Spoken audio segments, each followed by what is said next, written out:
Olá, aluna, olá, aluno, bem-vindo a mais uma aula de Física, aqui pela TV Educação e também pela plataforma Gonçalves Dias. Bom, a aula de hoje nós vamos falar sobre Ptolomeu, Copérnico, o Tycho Brahe e Galileu, né? Além do Kepler, né, que vem logo em seguida, e do Newton também, né? Bom, então a aula de hoje está dividida no seguinte formato.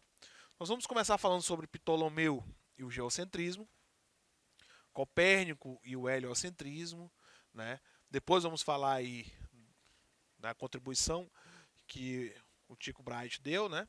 E por último nós vamos falar sobre aí o Galileu, tá ok? Bom, nós estamos falando da parte de astronomia, existem outras aulas de astronomia que vêm anterior a essa, né? E que você pode encontrar essas aulas lá na plataforma Gonçalves Dias, tá ok? Então baixa aí lá na plataforma, assistir às aulas, caso tenha perdido, olhar o material que está lá, né? Tem muita coisa bacana lá para você, tá ok? Então vamos lá. Bom, vou começar aqui falando sobre Ptolomeu e o geocentrismo, certo? Uma revisão, vamos lembrar porque isso nós já falamos, né? Bem sobre o geocentrismo e sobre a contribuição, né, de Ptolomeu, né? A ideia ptolomaica sobre a organização do universo, né? Então Ptolomeu ele viveu aí entre 85 depois de Cristo e 165 aí depois de Cristo, né? Então essa foi a estada de Ptolomeu aqui na Terra, né? Então o Cláudios Ptolomeus, né, que era o nome desse cidadão, o Cláudios Ptolomeus ele foi um astrônomo importante da antiguidade, certo? Ele era grego-egípcio, com cidadania romana e vivia em Alexandria, uma província romana no Egito. Ele compilou uma série de 13 volumes sobre astronomia, conhecida como Almagestos. O Almagestos era o livro aí, não é, compilado de todas essas ideias aí que foi lançado por Ptolomeu à época, né? Então o Almagestos ele foi a maior fonte de conhecimento sobre a astronomia na Grécia, por exemplo. Certo? A ideia ptolomaica sobre a organização do universo ela foi tão importante para a época que ela perdurou durante vários séculos. Certo? Então o Almagestos aí foi o livro mais importante sobre as ideias de organização do universo durante muito tempo. Ok? Bom, quais foram as contribuições mais importantes, né, de Ptolomeu? Certo? Primeiro foi a representação geométrica, né, do sistema solar, a ideia geocêntrica, certo? Com círculos e epiciclos, ok? Esses círculos concêntricos, certo? Em tabelas de dados que permitiam calcular ou predizer, né, o movimento dos planetas com considerável precisão, ok? Então ele já conseguia fazer essas previsões precisas sobre o movimento dos astros, ok? Então esse modelo que foi usado até o Renascimento, olha só, Ptolomeu viveu de 65 a 165, foi até o século XVI, até o Renascimento. Então, muito tempo, né? Estamos falando do século I até o século XVI, né? Então, nós temos aí muito tempo das ideias de Ptolomeu sobre o movimento do universo, né? Sobre a organização do universo e do nosso sistema, não é? Como aí as ideias ditas praticamente absolutas, né? Bom, a reprodução de parte do Almagesto, certo? Escrito entre 127 e 151 depois de Cristo, tá certo? Esse Almagesto ele foi, né, escrito dessa época. A figura que nós temos aqui do lado é aí deste livro, né? Deste importantíssimo livro aí, tá ok? Então o termo Almagesto ele é uma corruptela do árabe, certo? Al-Magist, né, em árabe, e do grego, né, que o livro ele era intitulado de Matemática, né, matemática, sintaxe, né, então uma compilação matemática ou o Emagali Syntax, né, o Grande Tratado, tá ok? Então, desta forma que esse livro ele acabou sendo reconhecido aí em alguns desses povos antigos, tá ok? Bom, então no modelo geocêntrico de Ptolomeu, o movimento que nós chamamos de movimento retrógrado, ok? O que seria isso? Para o modelo geocêntrico, você já sabe como é que era, né? A Terra no centro e todos os astros ali girando em torno da Terra. Mas teve um problema quanto à observação dos astros errantes, que assim dizia-se, tá certo? Porque todas as estrelas no céu, elas giram aí em torno de um ponto médio, ok? Então, quando nós olhamos para a coroa, não é? Ou para, vamos assim dizer, para a esfera celeste, essa esfera celeste ela está em constante movimento. E esses astros eles se movimentam em torno aí desse eixo da esfera celeste, ok? Mas dentro dessas estrelas existem umas estrelas que não são todas, que elas se movimentam de forma diferente das demais. E essas pouquíssimas estrelas em relação às outras que se movimentam desse jeito eram chamadas de astros errantes, que são os planetas. Ou seja, esses planetas, o movimento desses planetas acabou intrigando muita gente, né? E o Ptolomeu ele tinha que explicar o movimento desses planetas, certo? Então ele explica com um movimento retrógrado em forma de epiciclos, ok? Então esses epiciclos é o seguinte: alguns planetas, segundo a teoria, né, a teoria geocêntrica, alguns planetas eles faziam um movimento circular em torno da Terra, mas ao mesmo tempo eles faziam um movimento circular em torno de um ponto no universo, certo? Que era chamado aí de epiciclo, né? Então ele faz um movimento em torno de um ponto e esse ponto faz um movimento em torno da Terra, ok? E desta forma ele consegue explicar o movimento retrógrado, né? O movimento de retorno que essa estrela faz, né? Que esse planeta faz, e depois continua bem como ilustra a figura, certo? Então aqui abaixo nós temos uma versão simplificada do que seria o movimento retrógrado, né? Composto por esse movimento de epiciclo, tá ok? Bom, aí nós temos o Copérnico. O Copérnico ele vem com a teoria heliocêntrica. É diferente, não é? A heliocêntrica é o Sol no centro do universo. A geocêntrica é a Terra, a heliocêntrica é o Sol. Então o Sol lá no centro do universo e os demais astros, né, os planetas, eles giram aí em torno do Sol. Então Nicolau Copérnico, certo, representou o renascimento na astronomia, certo? Lá no, né, do século 16 e 17. Certo? Então Copérnico ele viveu entre 1473 e 1543. Certo? Foi um astrônomo polonês com grande inclinação para a matemática. Certo? Estudando na Itália, ele leu sobre a hipótese heliocêntrica, certo? Que já tinha sido proposta e não aceita, diga-se de passagem, antes do Renascimento, né, nós temos aí a Idade Média, a Igreja, né, ela que detinha todo o monopólio e a teoria que era aceita pela igreja era a teoria geocêntrica, né? Okay? Então a heliocêntrica ela era não aceita, certo? Por Aristarco, né? Aristarco já tinha, né, estudado, né, e divulgado essa teoria heliocêntrica, ok? Do Sol no centro do universo, né? Então o Copérnico ele era adepto dessa teoria, okay? Ele defendia essa teoria. Então ele achou que o Sol, né, o Aristarco, ele achava que o Sol era o centro do universo e essa era a explicação mais razoável para o sistema que nós temos, tá certo? E a Terra, né, segundo a teoria, é apenas mais um astro que gira em torno do Sol, tá ok?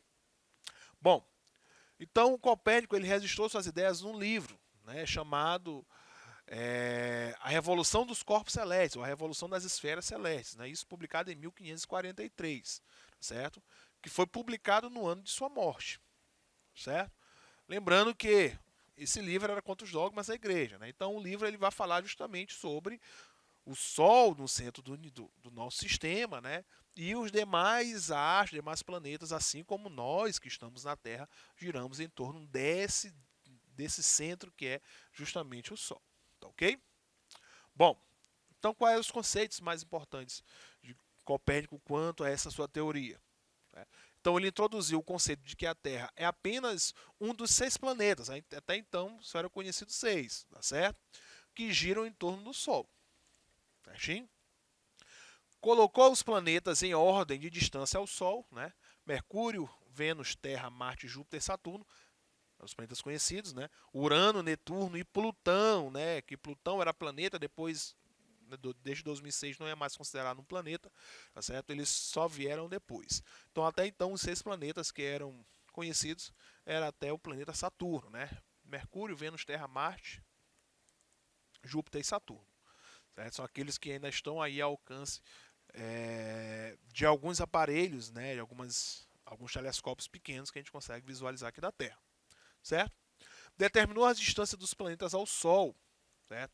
Em termos da distância Terra-Sol, certo? E essa distância nós utilizamos até hoje para os nossos sistemas, certo? Alguma das determinações para essa medição é justamente isso, certo? Então nós determinamos a distância, né, da Terra até o Sol. Então, aqueles que estão mais distantes, por exemplo, nós dizemos que é 2 vezes a distância ou 3 vezes a distância da Terra até o Sol. Então, nós ainda utilizamos esse sistema até hoje em dia. Ok? Então, deduziu que quanto mais perto do Sol está o planeta, maior é a sua velocidade orbital. Okay? Dessa forma, o movimento retrógrado dos planetas foi facilmente explicado sem necessidade de epiciclos. Certo? Então, aqueles planetas que estão mais próximos do Sol, eles giram mais rapidamente. Certo? Isso nós olhamos bem lá na lei de Kepler, né? Que nós iremos falar novamente delas. Tá certo? Então, aqueles que estão mais próximos têm a órbita, né, de movimento de translação, como é chamado, mais rápido. Certo? Então, o período para dar uma volta é mais rápido. Então, Mercúrio, Vênus, Terra e assim vai. Quanto mais distante, mais demorado é.